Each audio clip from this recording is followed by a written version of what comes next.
Temperatures flaring between the Toronto Blue Jays and the Boston Red Sox. I think it has less to do with the fact that these two teams don't like each other, more than the fact it has to do with the fact that they're trying to make sure they find their rightful place in the AL East. Joining me now is Keegan Matheson, the MLB.com beat writer that does a great job covering the Toronto Blue Jays. And Keegan, you know better than I what the benches clearing meant. What was your takeaway? No, that's a couple of very passionate teams that are playing some high-tension games. It was funny after that game, Alex Verdugo had a quote where he came in and said, this was kind of weird. It was an opportunity to see the bullpen guys again, say hi to Bo Bichette, see the bench guys. But by the time everyone got in, it wasn't too heated. But a unique night. You know, Pivetta getting booed off the mound. He's a Canadian. We don't do that much up here, but a lot of passion. Started with Vladdy and credit to George Springer. I'm a big man, but I do not want to be the one holding Vladdy back. So he did a good job there.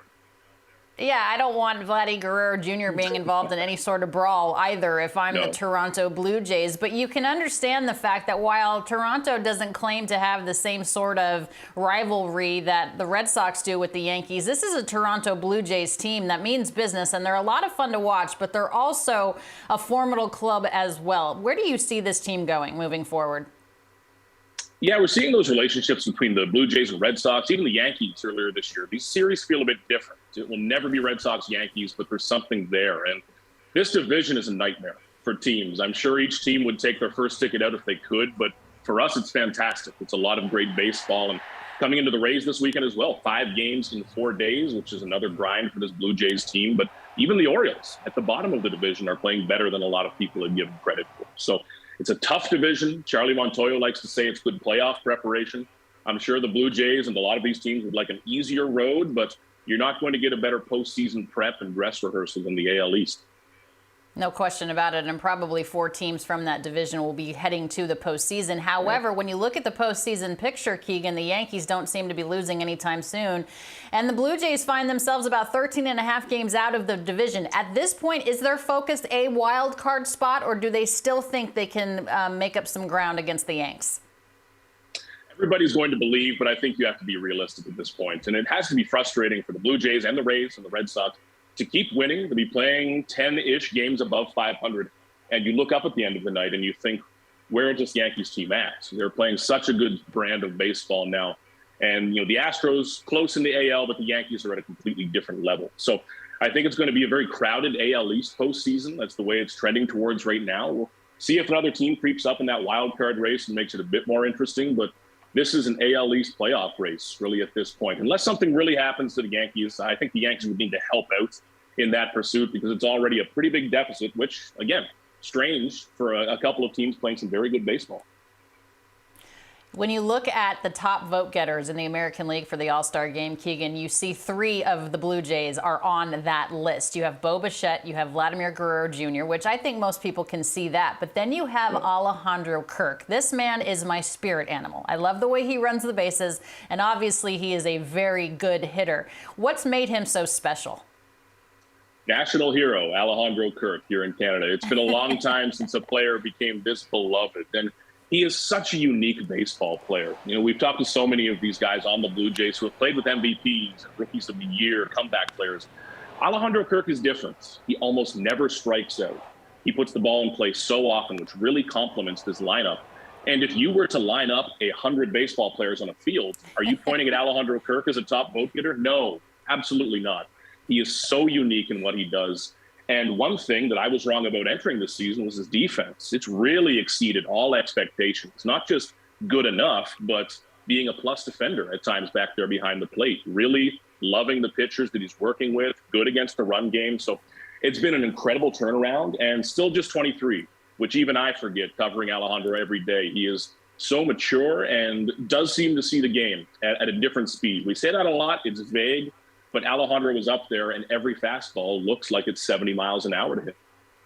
Yeah, that's great to see the success that he's having. Just goes to show you, you don't have to be a certain size to be a very effective baseball player. The one hole I think about when I think about the Blue Jays, Keegan, is the fact that outside of Alek Manoah and Kevin Gossman, their starting staff is a question mark. What have you seen from their arms in particular? We know that Hyunjin Ryu is out for the rest of the season, but there have been some struggles with Jose Barrios and Yusei Kikuchi. Yeah, two very different types of struggles, too. And with Barrios, this is so unexpected. For 5 years, you look at 2017 up to 21, he was one of the most consistent pitchers on the planet. And that's why the Blue Jays gave him 7 years, $131 million, and felt really good about it. Still do. Now, Barrios' story is throwing the ball in the zone. He's getting hit hard, but it's in the zone. That's a start, and you have to believe that'll turn around. Kikuchi, on the other hand, is not. These balls are missing.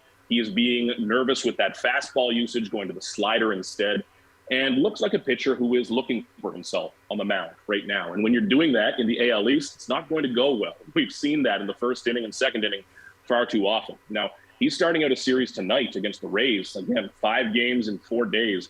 He needs to escape those first few innings. Absolutely necessary. But I think that'll be a priority for this team ahead of the deadline. Maybe not big game hunting, but something like we saw back in 2020. That's when they got Taijuan Walker, Ross Stripling, Robbie Ray before he turned into the Cy Young winner.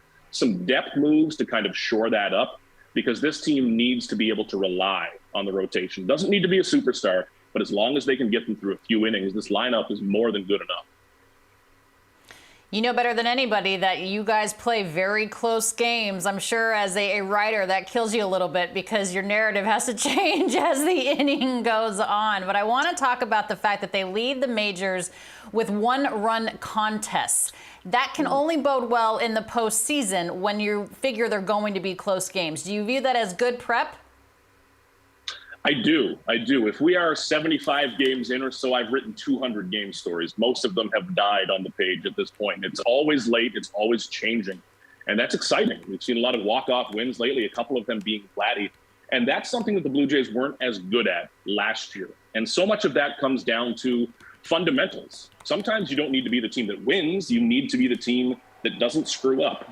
That's something the Rays are so good at year in and year out, being so fundamentally sound, making the right plays late in games. We're seeing a team that's much better at that now. Sometimes that's just the young guys being a year older, a year more mature, but we're seeing a team that's better defensively. We're seeing some relievers who have been capable of coming in. The Blue Jays need to add some more, but really a team that's growing up at this point, because in the playoffs, there's not a lot of 9-1 games. That's not going to happen. It's going to be a lot of 3-2 where every single play matters. Go back a couple of years, that's not the Blue Jays style. They needed to win the big barn burner games.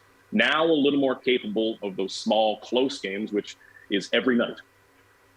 Yeah, it seems that way. Keegan, we appreciate your help so much. Tremendous job covering the Blue Jays on the daily. Thanks for being with us here on High Heat. Absolutely. Thank you.